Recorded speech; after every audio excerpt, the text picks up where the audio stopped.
Seterusnya dosa besar yang ke-12, berzina. Allah Ta'ala berfirman, "Wala taqrabuz zina innahu kana fahishatan wa sa'a sabila." Janganlah kamu mendekati zina. Kerana zina itu benar-benar perbuatan yang sangat keji dan suatu jalan yang sangat buruk. Tu Al-Isra ayat 32. Kita baca lagi dia punya ni. Cuma kalau untuk ringkasannya, kalau ayat ni lah, kalau tengok dalam tafsir, zina itu haram. Dan zina ni nak boleh sampai pada zina tu, dia ada proses dia. Dia tak ada orang yang zina lalu hak tu dia panggil ragu gitu. Zina ni dia ada peringkat dia. Sebab tu Islam dia panggil muqaddimah tu. Apa sebenarnya perbuatan yang kira-kira boleh menjadi penyebab kepada zina? Mendedahkan aurat, pergaulan lelaki perempuan yang tidak ada had itu, bebas kita kata. Apa dia? Banyaklah sebab-sebab. Berdua-dua dalam keadaan yang mencurigakan, tak jaga percakapan lelaki perempuan.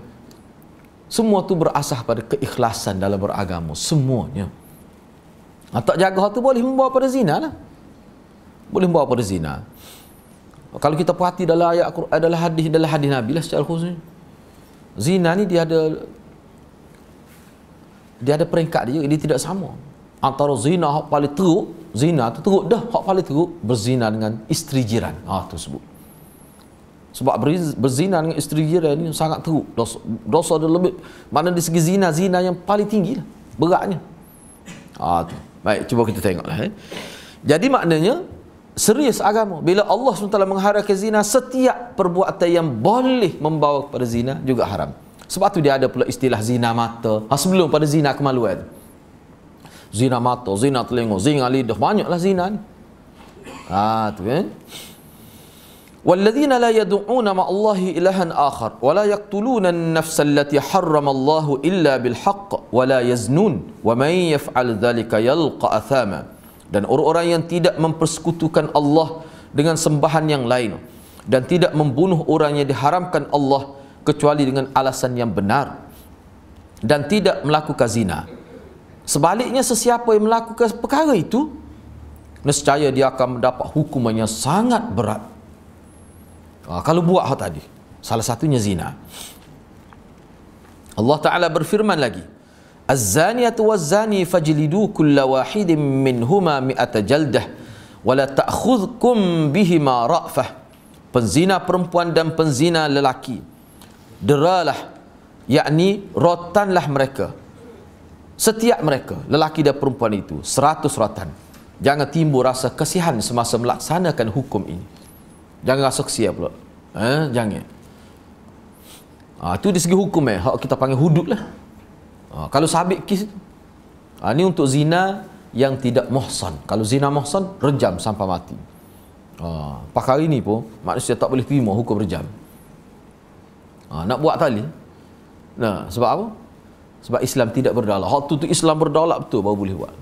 Kalau tidak jadi isu dunia. Boleh jatuh saham.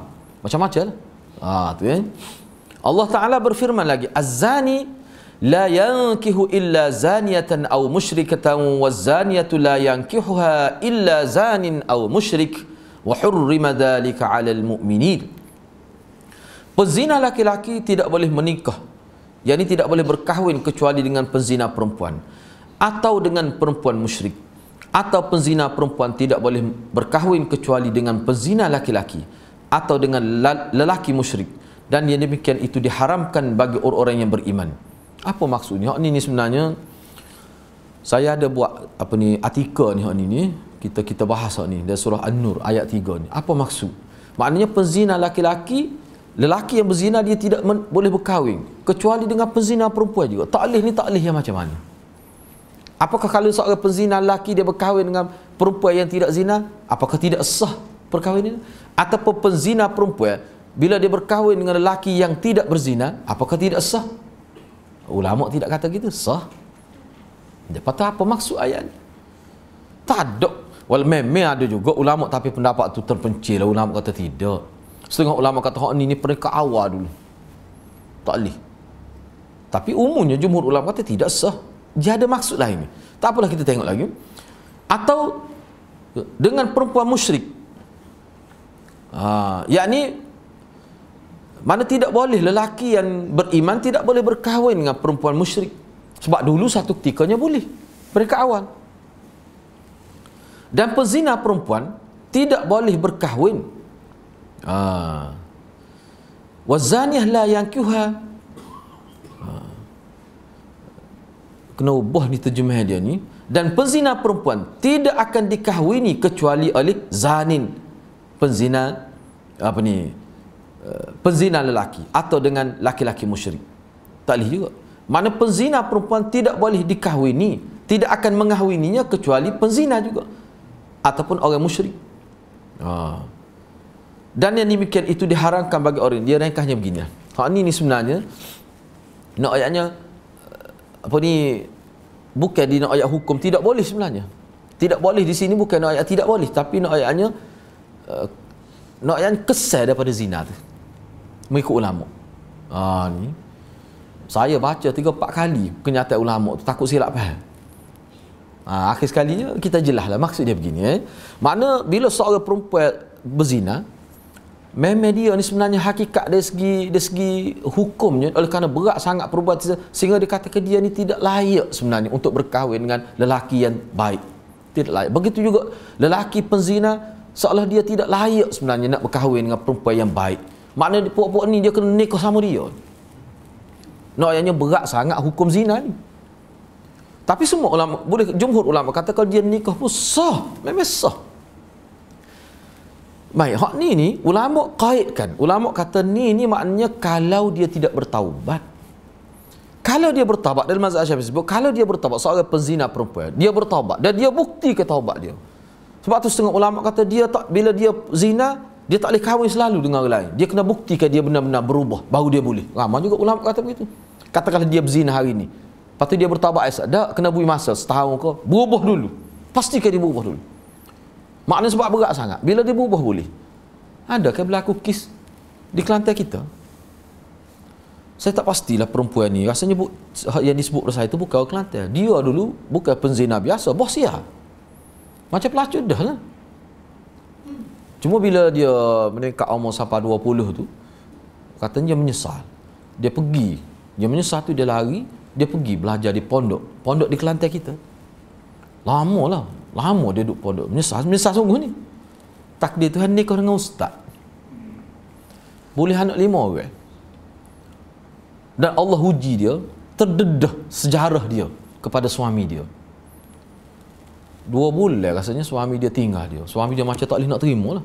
Mana isteri aku ni pelacur dulu. Gitulah kalau nak kira bahasa. Cuma bos dia ni, dia panggil pelacur peringkat budak-budak, peringkat sekolah menengah. Tu. Hak bawah homo ni. Hak jatuh panggil bohjan. Lama dah istilah tu tak guna. Tapi tu. Lepas tu dia boleh terima. Lepas 2 bulan lebih. Isteri dia pun kata dia. Dia kata awak nak cerai saya boleh terima. Sebab saya dulu memang begitu. Cuma saya mari duduk pondok ni kerana saya nak bertaubat lah. Tapi kalau awak cerai saya pun saya terima. Saya tak kata apa. Maknanya isteri dia ni dia kata dia tak menyesal apa kalau suami dia cerai dia, memang dia pernah buat salah dulu. Tetapi ustaz ni ada ustaz lain sebut ke dia. Dia kata dia tu bertaubat dah. Baik, jadi ustaz ni pandai juga kaunseling. Jadi kerja juga ustaz ni. Dia kata mu duduk dengan dia sampai 5 anak 5 tu ada ke perangai tu lagi pada dia. Perangai hak dulu, hak gang dulu tu. Sampai mereka jadi zina dan sebagainya. Tak ada. Ada makna berubah betul tu. Tapi hukum mana pun atas dia lah. Tidak paksa dia teruskan perkara, tapi dia waktu saya dia nak teruskan juga. Tak apalah. Di sinilah hadirat dalam surah An-Nur ni ayat 10 hingga ayat 22, seseorang mendedahkan. Kalau dalam kisah tadi saya ambil mudah faham dalam kisah tadi, kenapa selepas boleh anak 5 terdedah? Manakala ada orang lain yang mendedahkan sejarah buruk perempuan tadi, setelah dia berubah dah, memang dosa yang amat besar. Dosa yang amat besar. Dalam surah An-Nur tu ada. Saya senaraikan 10 kesimpulan yang ulama buat daripada, bukan 10, 13 kesimpulan daripada beberapa ayat surah An-Nur. Antaranya dosa yang sangat besar seseorang yang mendedahkan keaiban zina setelah hari itu berubah lama. Dia berubah lama. Sama ada lelaki ke perempuan ke, tiba-tiba disebut kepada suami dia. Anak 5 dah. Suami dia tu manusia. Kalau kena kita lah ke mana? Na'udzubillah lah. Mikir kalah tu. Tidak sekat menyetok kata uwak. No. Berat juga tu. Nak terima hakikat tu. Tapi akhir sekali dia mikir, dia ambil masa 2 bulan. Dia tinggal, dia nak mikir. Jadi serabut luar biasa.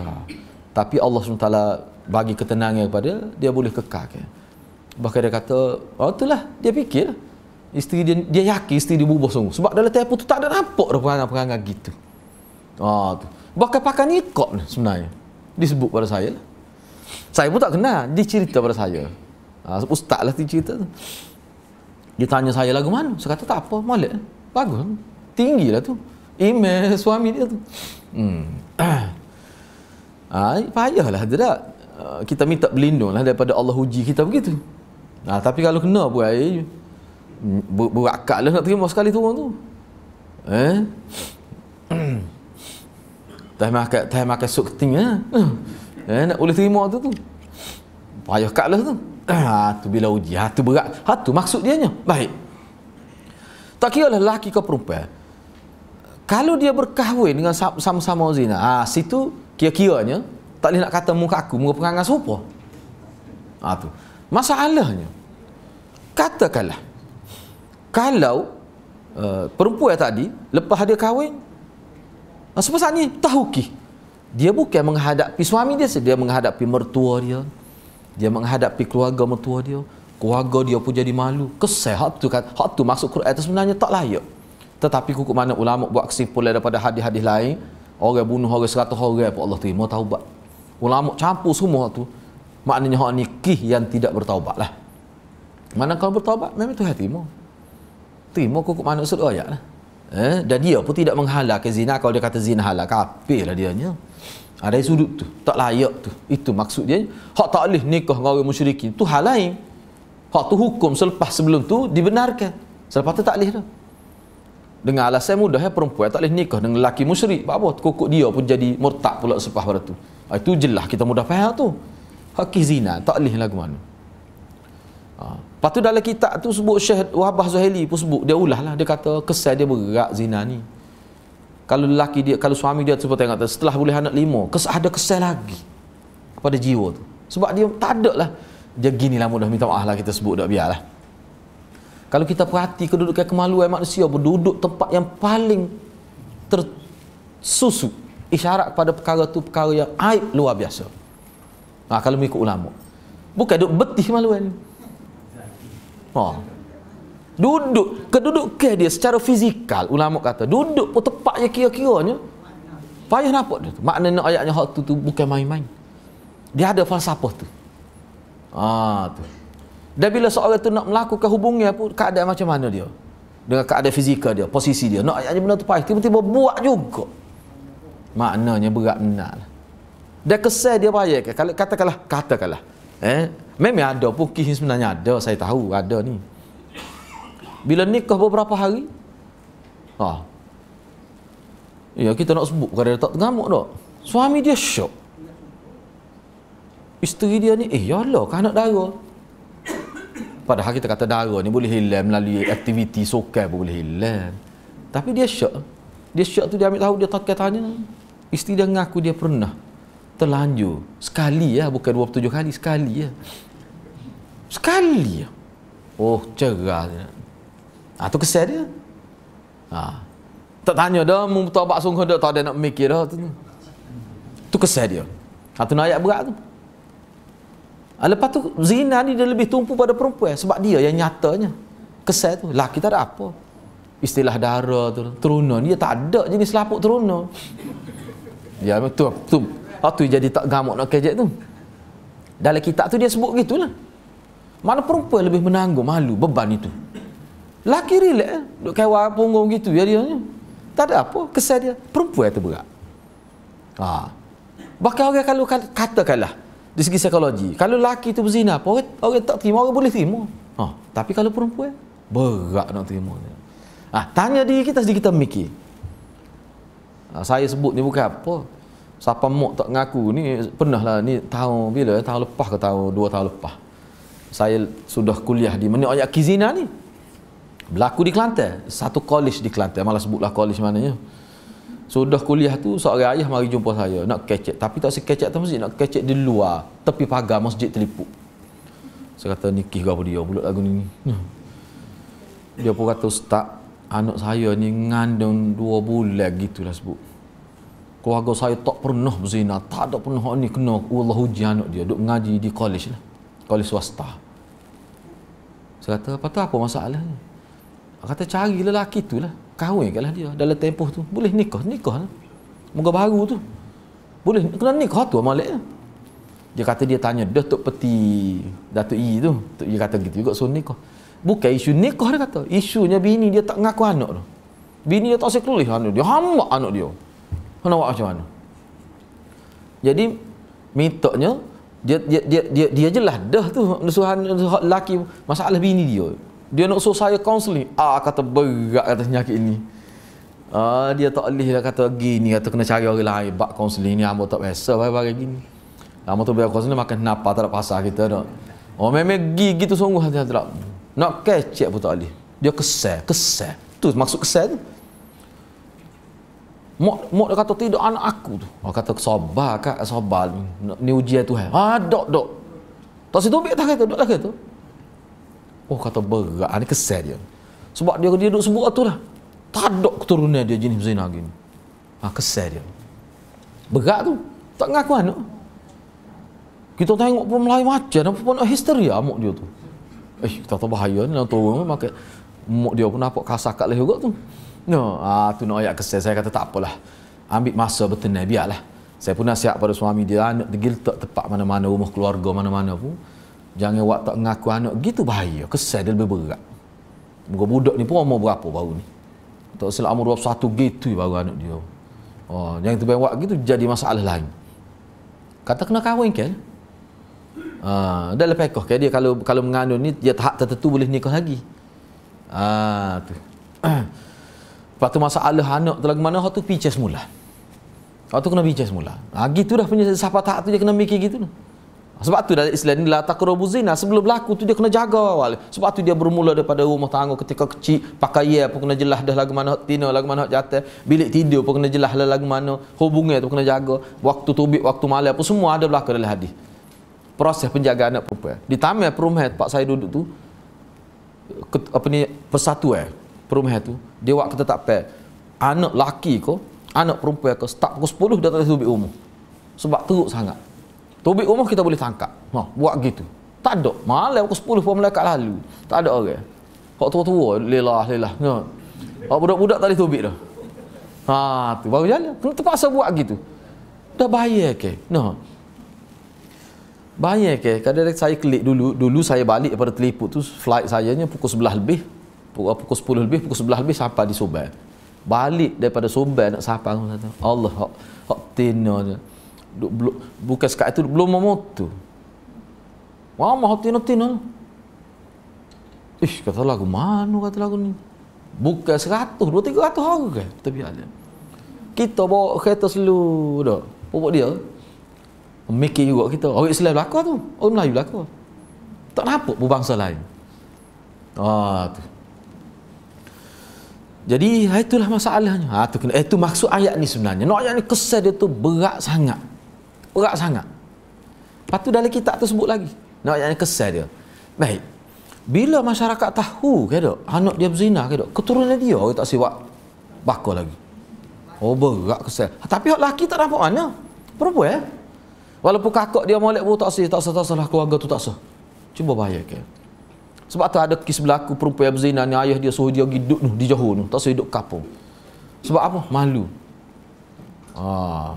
Tu yang nak sepatutlah dalam Quran ni sebut tak sesuai nikah kecuali sama dia lah. Tu. Gitulah. Cumanya ulama bahalah pula katakanlah suami perempuan ni bila dia berzina, tiba-tiba lelaki tu teruk sangat. Lelaki tu bukan penzina sahaja, pengaduh gitu je. Tak boleh kita nak suruh anak kita nikah dia. Walaupun berzina dengan dia, tak boleh. Tak boleh tu maksudnya tak sesuai. Mana banyak perkara lah. Ayatnya zina ni hadrat dia merupakan satu perkara yang barah lah kepada masyarakat. Jadi nak jaga supaya tidak berzina, Kena jagalah arahan Nabi. Hubungan perempuan itu paling besar. Cuba perhati molek. Perbezaan antara orang yang sekolah harap dengan sekolah menengah. Dari segi hubungan, cuba tengok. Beza jauh, langit dengan bumi. Kalau sekolah ni saya tengoklah, dan sahabat-sahabat saya duk ceritalah, dia kata kalau sekolah agama kukuk mana cikgu penekan ni hubungan laki perempuan walaupun duduk sekelas pun. Tapi kalau sekolah hak biasa ni, hak tidak orang panggil sekolah agama, gena motor sekolah cikgu tak kata apa. Ai dia kata jimat lega kita boleh. Tak payah pergi ngata. No. Oh paruk tak. Pok pulanya. Tu. Saya nak sebut satu kisah berlaku nak ayatnya masyarakat kita. Mana kena jaga sungguh ni, bukan main-main. Saya pernah panggil seorang ustazah. Seorang ustazah. Lepas MC lah dia. Kita tengok dah bayar data dia nya. Mana dia ni anak sulung. Dia ni anak sulung. Tiba-tiba dia mari. Apa ni, bukan anak sulung. Anak yang keberapa saya tak ingat lah. Jadi ayah dia pun meninggal dah. Tiba-tiba dia main ngajar tu. Gena mutu. Jadi dia report kepada saya. Saya panggil dia. Minta maaf ustaz, saya nak tahu ustaz gena mutu tadi tu dengan siapa? Sebab ustaz tak kahwin lagi. Patah habis pun tak ada. Kakak ada lah. Dia kata habis saya. Habis mana tengok bayi datang tak ada. Habis ipar dia gen. Saya kata habis ipar tak boleh gen mutu gitu. Saya anggap sebab habis saya dah memang dia duduk serumah pun. Kata taruh tak ada apa dah ustazah ni. Ustazah tu. Kalau ustazah boleh kira ni ustazah ni. Ustazah lain. Dia ada takrif lain tu. Ustazah lain. Hak ni bakal jenis ustazah kali ni. Dia. Allah dia tidak. Saya heran, kita pun mikir panggil dia masuk dalam bilik kaunseling. Saya kata ustazah. Ustazah ngaji lagu mana dulu? Pak Mesir bahagian syariah. Kata tak ada pasal gapo ya ustaz. Dia kata memang dia tu habis saya. Muka ayah pun tak ada dia duk cara tu. Kata ustaz ada apa lah ustaz ni. Kata gini kata. Boleh nak gana tu biar kakak duk tengah. Dia pun senyap lihat tabah-tabah kita. Makna kelah ustazah secara tu.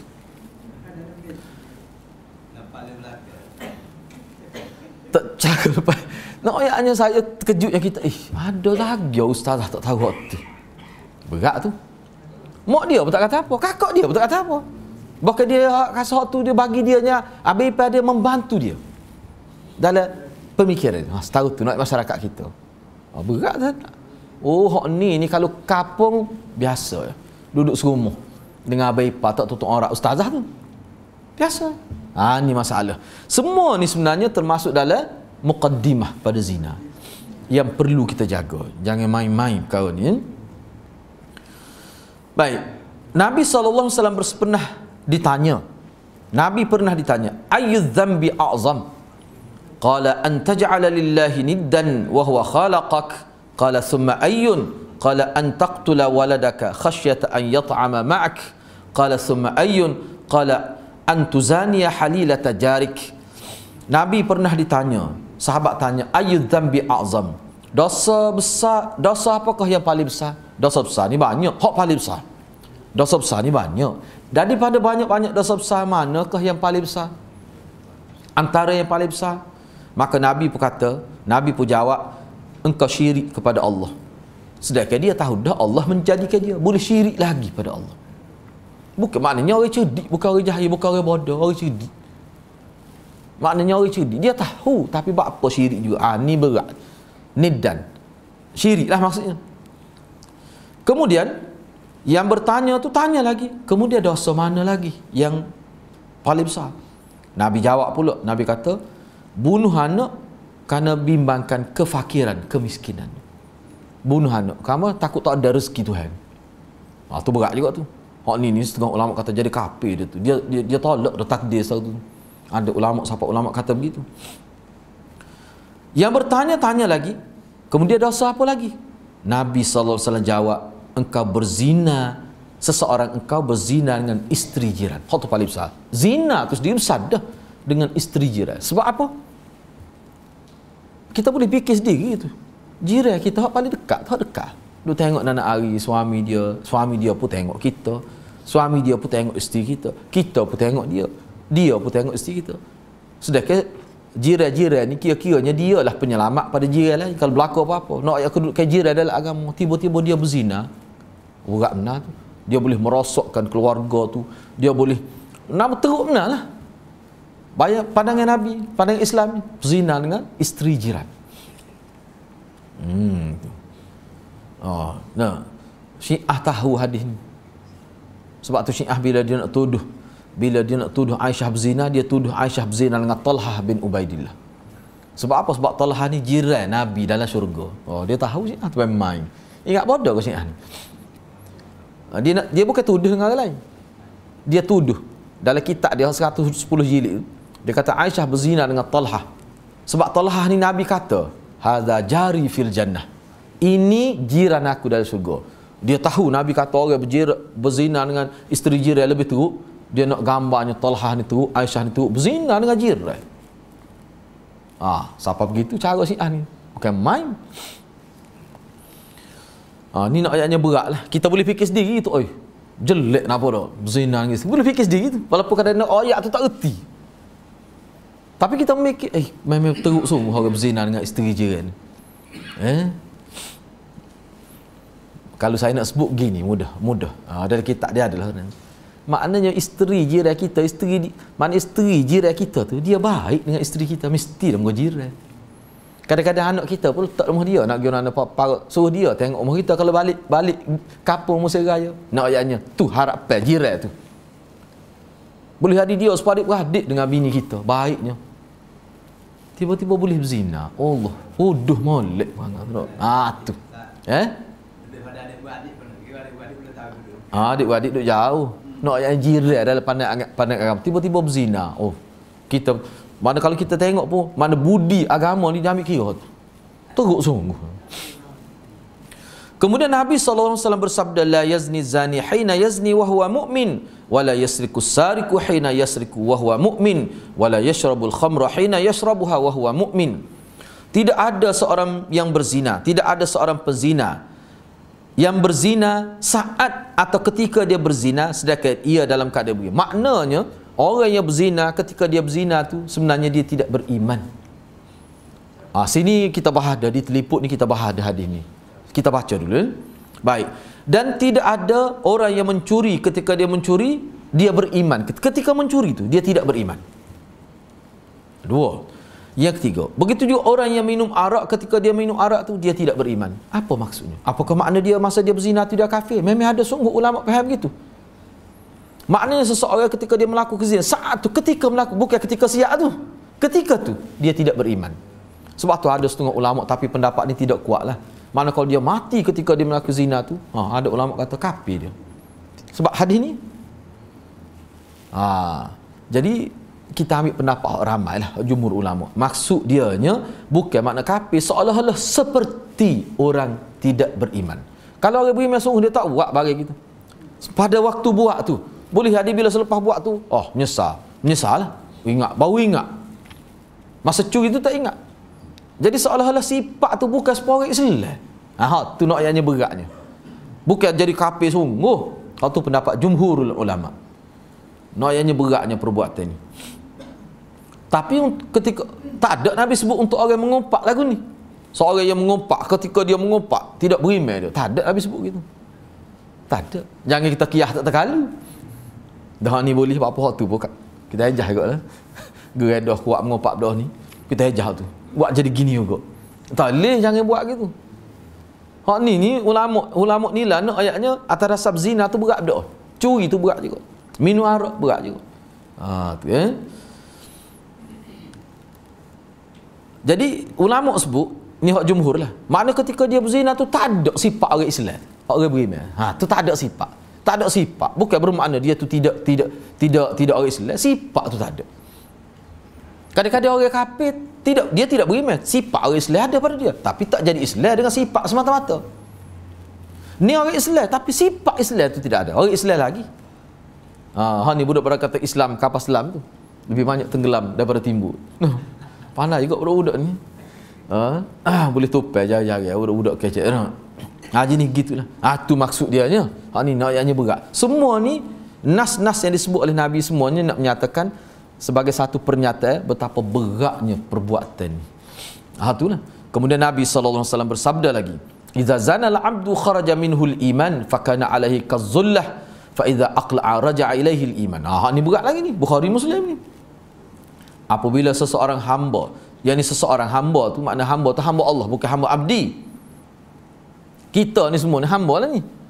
Bila seseorang manusia, saya terjemah gitu, berzina, maka terkeluarlah dari atasnya iman. Seolah-olah ada sebuah bayang-bayang atas dia. Apabila dia berhenti daripada zina, maka imannya akan kembali pada. Riwayat ini berdasar pada syarah Imam Bukhari dan Muslim.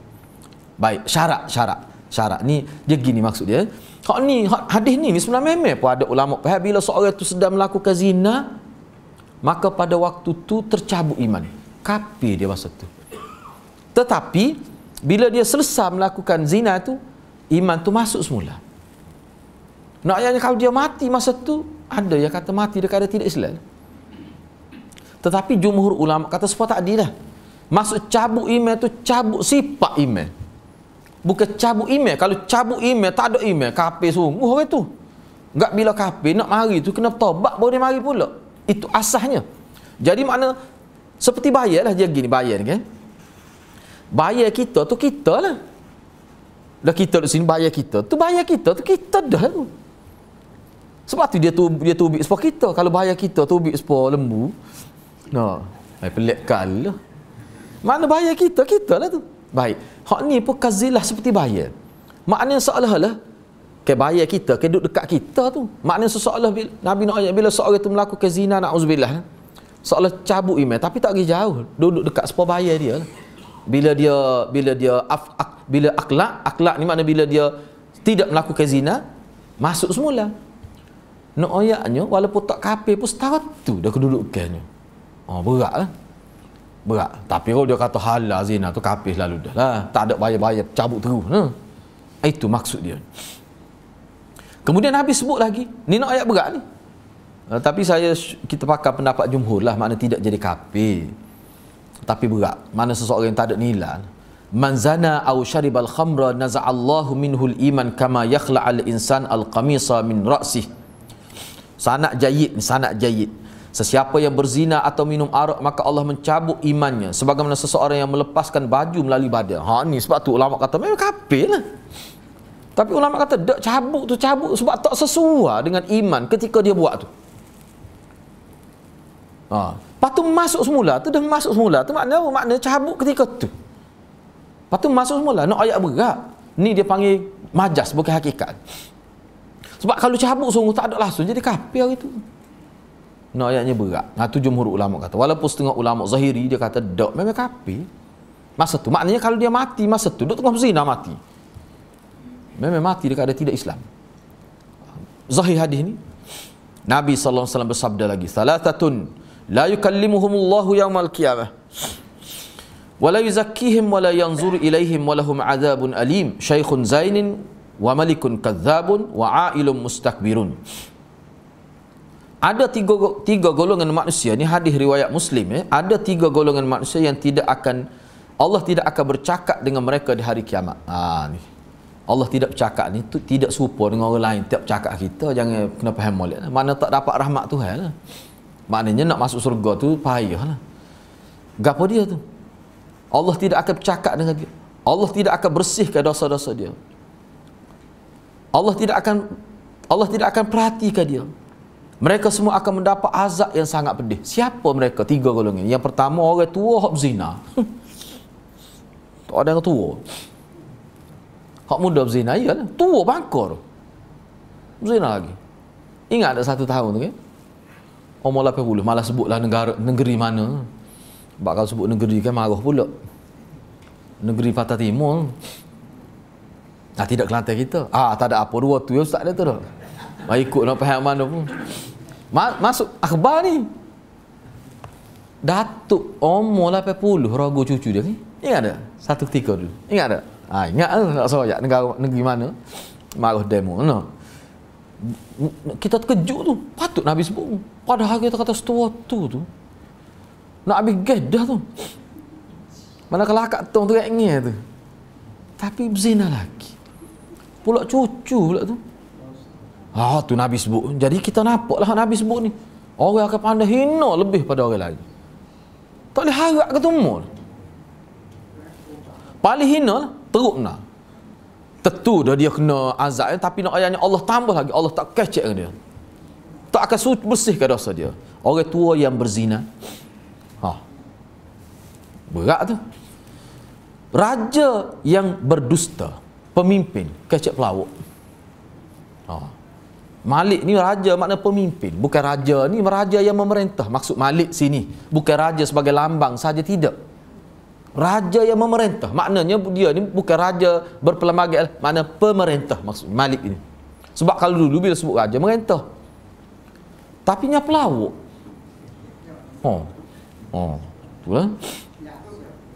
Yang ketiga, orang miskin yang sombong. Sebab kalau kaya sombong ni pun teruk dah. Ni miskin sombong kok mana? Kita kata tak ada dengan sesat sombong. Orang kaya pun tak sombong. Maknanya nak ayat Nabi nak ayatnya sombong tu teruk berada pada siapa pun teruk sombong tu. Duk orang kaya ke orang mana, duk dengan ustaz ke, duk dengan Allah, akan teruk sombong tu. Tapi bila duduk pada orang miskin, dia lagi tidak sesuai. Sehingga jadi lebih teruk daripada orang lain. Sebab ginilah, Allah ustaz makan sekian bila caca bila mai kuliah. Cuba bayar kan? Kalau saya makan sekian, orang jalan elok. Kalau orang lain tak apa. Sebab dia kira ustaz ni tak sesuai. Ulama pula tu. Faham orang. Tak nak sabar. Ada kau ustaz makan bila caca gitu nak. Tu saya tak kata tu. Cuma kedengaran gitu. Tak saya isaklah kalau gitu kan. Dia lah ni kena bawa tali tip tu, dia kena ukur tu nak isap akak tu. Jarak tu. Jangan main tu. Dusuk Qadawi kata, ni bukan saya ni, saya tulis ayat. Jangan nak baca aku payah saya tulis ayat sebab saya baca dia dah. Dusuk Qadawi kata, orang yang isap rokok dekat orang lain dosa sekali ganda. Jadi hak ketetapan kerajaan buat tu sebenarnya ke arah tu dah tu. Buat apa tu? Mengikut kajian dia, seorang isap bila dia waktu tubik balik, orang lain isap lebih parah lagi, lebih bahaya lagi. Banyak kisah berlaku seorang tu kena penyakit dia panggil saratanur ri'ah dalam artikel dia. Saratan adalah radang paru-paru, bukan dia perokok. Apa ni? Apa lagi? Dia isap hak orang lain. Masuk dalam hidung dia tu, hak orang tubik tu. Dia kena, dia panggil saratanur ri'ah dalam bahasa Arab, radang paru-paru tu. Hak ni dosa lagi. 2 kali ganda. Dia isap tu sekar dah. Lepas tu dia embuh pula. Sebab tu saya nasihatlah, kalau boleh jangan embuh terlagak gitu. Jangan buat tubik. Sebab tu tidaklah parut sangat boleh tu.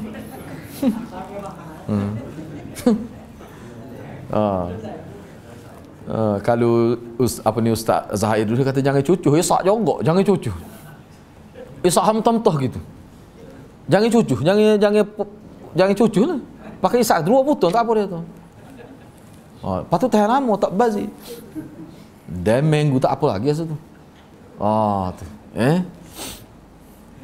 Dan lah tu cara kita nak isak tak suwi ada hukum lah situ nak. Saya rasa tu pun kalau pihak bagai bandara tengok pun dia tak kata apa tu, dia penung ni pasal mana ni nak.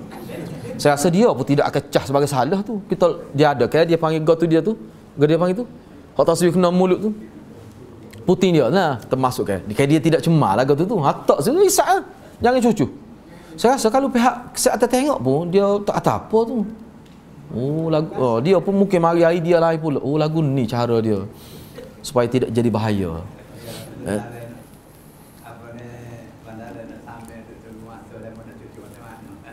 Tunggu gitu. Jangan dicucuh lah. Jangan dicucuh. Nak sampai. Itulah cara kira-kiranya supaya tidak jadi masalah gitulah. Kalau tak boleh nak obdah lah. Jadi kena ingat tu. Dia belah muka surat tu. Nanti saya pun tak jumpa cari tu. Tapi ada tu kalau tengok dari website Darul Qausar tu ada hak dulu. Sebab hak tu terjemah saya tu dibuat pengesahan oleh Ustaz Labib, anak murid Ustaz Zaki Yaakob tu. Kita minta dia tasih takut silap. Tu dulu sebab artikel ni kira-kiranya dia panggil hasil kajian kali ketiga Dr. Yusuf Qaradawi. Yang mana dalam beberapa poin itu hak secara teknikal lah, dari segi analisa secara sains, secara saintifik lah, tentang bahan-bahan rokok tu banyak dibuat pengesahan oleh doktor daripada barat. Ni dia kata ni hasil kajian saya untuk hak peringkat ketiga. Habis kat tu, akhir sekali dia buat keputusan lah. Dalam tu boleh baca dia lah tu. Boleh baca dia. Begitulah. Baik. Jadi kalau kita tengok dalam riwayat ni, sesiapa yang berzina, zina teruk ni maknanya 3 tu. Orang tua yang berzina, kemudian raja, pemimpin yang berdusta, atau orang miskin yang sombong. Ini kira paling teruk. Kalau kita perhati dalam agama kita kan, setengah-setengah dosa besar ni kalau duduk pada orang tertentu dia jadi lebih besar. Kalau duduk pada orang ni dosa dia besar juga, tapi duduk pada lebih besar lagi. Maknanya dia tengok, maknanya dari sudut mana? Dari sudut kesan. Dilihat dari sudut kesan dia. Rakyat berdusta dengan pemimpin berdusta, lain kesan dia tu. Dia tak sama. Tu. Begitulah, insya-Allah hadis lain itu kita bincang semula lah, insya-Allah. Saya setakat itulah dulu.